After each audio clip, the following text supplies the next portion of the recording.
Hi, my name's Josh, and this is my story. I was raised here in Purcell, Oklahoma. The majority of my life I went here from kindergarten through high school. Was raised in a family as one of five. I had three older brothers and one younger sister. Growing up, and it was a typical household family. We had everything that we would need, provided plenty of love, nurturing and care. It was pretty much just a typical household. And fast forward until I was the age of 10, my brother Jason was killed in a vehicle accident east of Lexington. And there he and a passenger, Wade Crosland, was found underneath a bridge, killed in a car wreck due to drunk driving. And that was something that, being there at the wreck site with my father, was something very difficult to process at a young age. Something I never really fully understood. But for me, that's where I felt like some of my problems began. Was about the age of 10. Began to experience just began to get in a lot more trouble. Was very, very much the rebel of the family, somewhat of the black sheep. I'm always adventurous and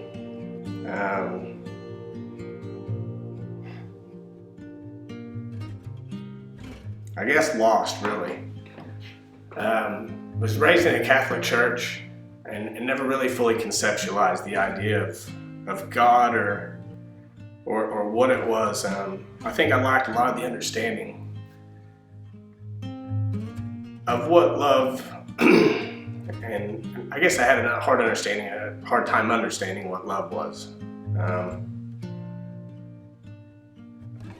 If there was love, and then it was what was the reasoning for so much hate or all the bad things that occur in the world. I think that was something that I struggled or had a very hard time accepting or comprehending is all the bad, and why does all the evil and all the hatred occur in the world. Whenever I discovered drugs, it was an immediate escape. And at a very young age, even at the age of 14, I acquired a fake ID at the age of 14, and from that point on, I had full access to alcohol anytime I wanted to. And having that availability at such a young age, something kind of up until now it's something that's hard to fathom. But the discovery of that, and then alcohol led to every other drug that was known to man, whether it was cocaine, the methamphetamines, LSD, acid.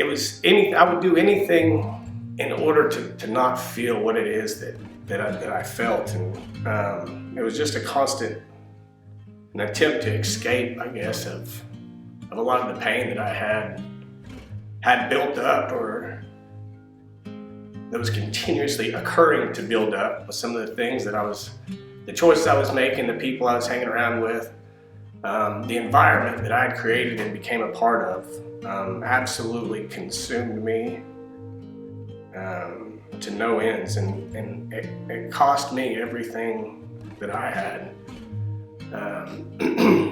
The peace and family and everything that I'd worked up, that I thought that I'd built up to try to make everything that I'd acquired in an attempt to replace this emptiness that I had within me. No matter what I did or what drug it was, whatever it was, nothing could replace that hole that I had. And it was here at this place, actually, at Rob's Ranch, is where it felt like for the first time in my life, I was actually where I was supposed to be. It was the last place that I wanted to be, at a 120-day rehab facility. Last place that I ever thought I'd find myself in. But it was when I came to this place, I knew it was right where I was supposed to be. There was an awesome day, the first day here. Pastor Steve had played this song. It's called The Rose of Sharon. When I heard that song, I heard some of the voice, or heard some of the lyrics from the song, it absolutely pinned me and took me back, because that was my mother's favorite song, this Rose of Sharon song. And I lost my mother to cancer, which was a horrible thing to watch someone go through. But looking back on things now, the death of my brother and the death of my mother were things that was very hard for me to cope with. And it was trying to block those things out by usage or consumption of drugs and alcohol.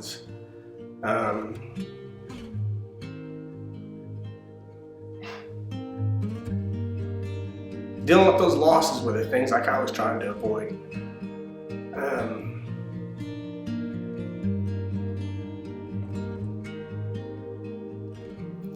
And it was just hard. But it was here whenever I started listening to some of the things, the encouraging words from Pastor Steve and some of the counselors here. And it was here at the ranch when I started learning about God's forgiveness about things. And I think that I had such a hard time accepting some of the truths and realities of the world.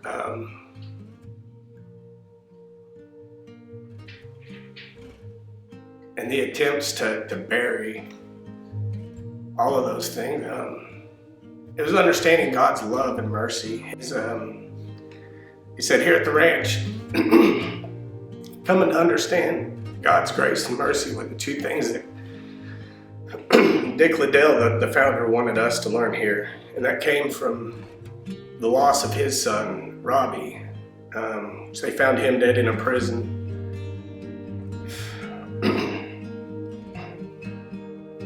Found him dead at a prison in Lexington, and it was through the loss of his son is why he started this facility here. And it's thinking of all these things that has to take place in order for some of us to receive grace and mercy is how much pain and suffering others have to go through.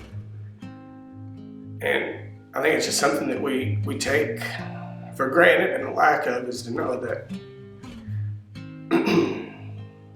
how precious life is and what an honor and a gift it is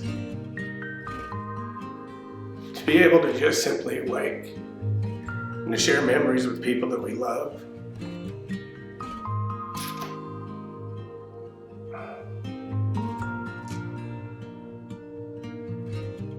But it's come to know that it's just through Christ is how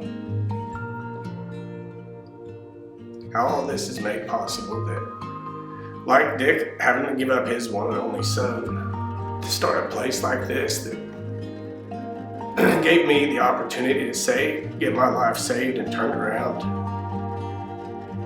It just brings into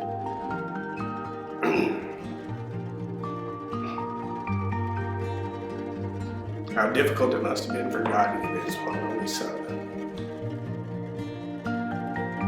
But to be able to sit here today to say that I've had my life saved or a new opportunity, it's something that I don't take for granted anymore. It's something that I want to get to a point in my life where I can give back to others that have been through a place similar to what I've been through. But to get the opportunity to come and know God's unending love and mercy for us. It's what I strive to every day to try to give back to where I can get to a position myself where I can give back and bring hope and love to others.